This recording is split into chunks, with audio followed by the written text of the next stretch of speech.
Alright, strong player, 70-100.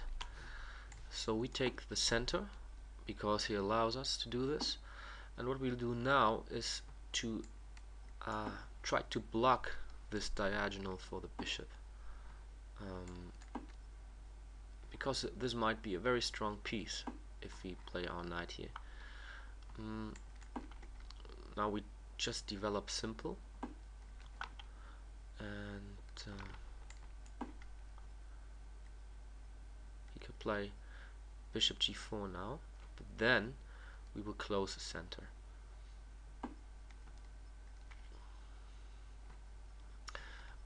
This is sometimes a good idea because, I mean, you look at the black pieces. They are all organized that they put pressure on d4, the knight, this pawn, and also indirectly the bishop g7. Now he also attacks the e4 square.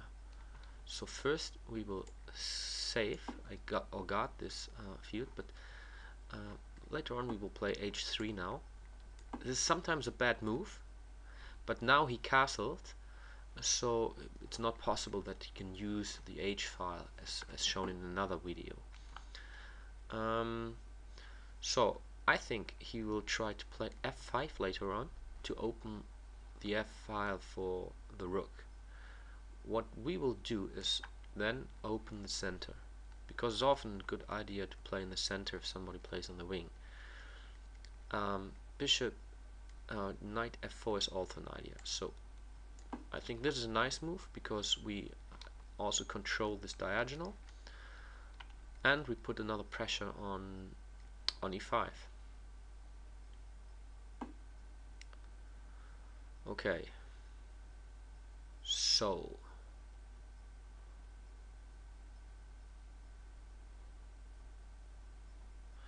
I'm not nervous about him playing here on e2, because if he does, I maybe close the center later on. I just need to take care of any possible sacrifices on h3.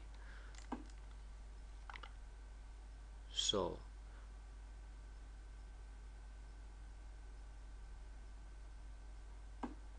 okay, I think this is a good move because he has a bishop here, and then he opens up the position, because in open positions the bishops are quite strong usually.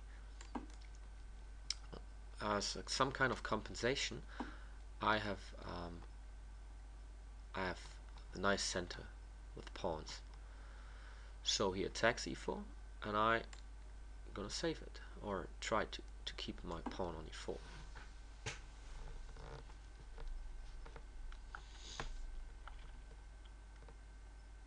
He still doesn't have a nice square for the bishop on c8. Maybe he just plays bishop d7 to develop his pieces. Or he can try to play f5 and open up the position even more. I think I like the move f5. Okay, I need to take control of e4.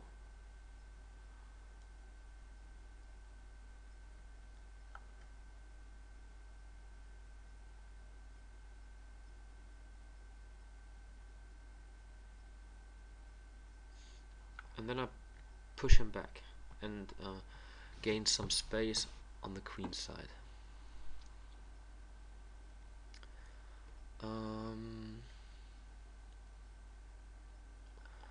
Alright, so I have problems with my pawn on e4 sometimes. I will guard it, and later on now I threat a3, and afterwards if he plays knight c6 I can play d5. So he has to go to a6, and if I play b4 the knight is not very nice located here. Okay, this is something he can do, but I mean, it's he changed two light pieces against a rook and a pawn. This is roughly equal, but I have two open files now, or semi-open files, where I can put some pressure on these pawns. I will directly start doing so. I have also, after this move, he weakens all the light squares around this, so I will take the opportunity now to to grab this field on c6. Maybe I'm able to get there some pieces in later on. Knight to c6.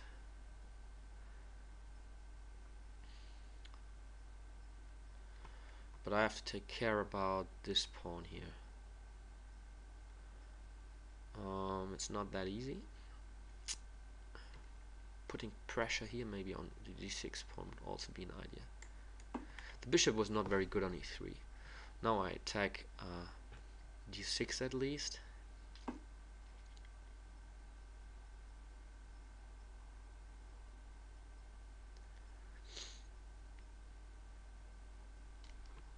Okay, let's provoke him. Maybe he plays b4. This would be very nice for me. He doesn't. So okay. Maybe I should try to break through in the center now.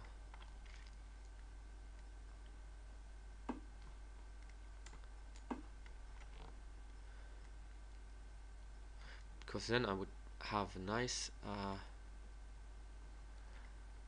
pawn on d5. If this pawn is away, maybe there's a possibility to get a queen later on d8. I have to do some action because otherwise he just overruns me here on this wing. So let's start with some action.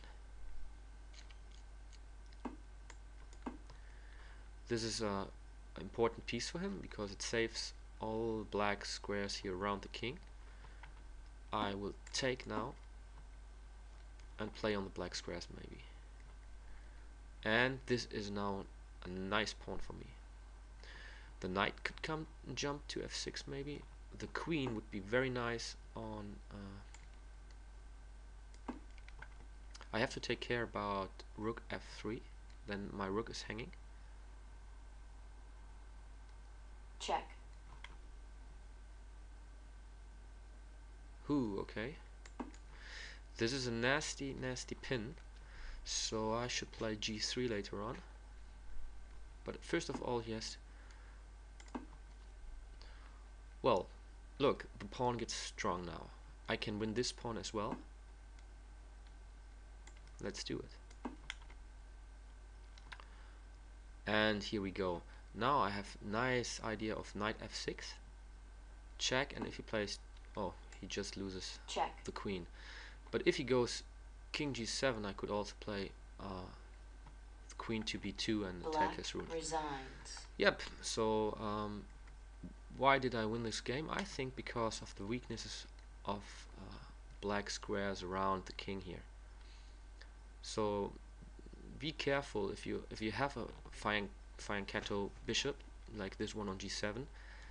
Don't trade this bishop that easily, because then you lose a lot of control over the squares of the same color. So this was a black bishop, and as you can see, all these black squares are in my control. c7, e7, yeah, g7 is not under control, but I mean I have threats around this diagonal as well. And in the end, I won because this bishop was missing, and I could make this nice fork on f6. Thanks for watching.